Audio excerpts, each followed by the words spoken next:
after maligo para amoy yummy tayo. Favorite ko talaga dito si PCBK at saka si Paris. Ito yung amoy niya para siyang nectarine blossom. While si Paris naman is ano siya, alam niyo yung baccarat, di ba?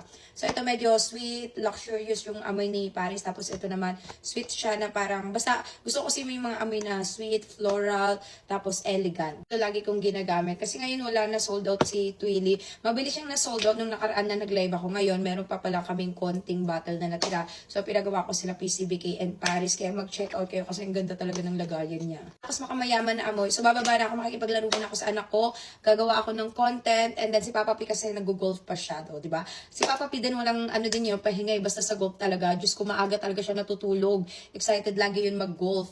Ako hindi muna ako nag-golf ngayon kasi nagpahinga muna ako, kasi araw-araw ako may gala.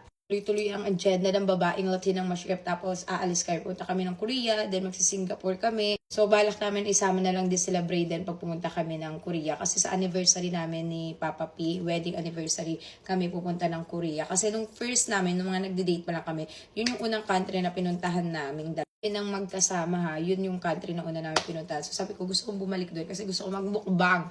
Gusto kong kumain doon sa Korea.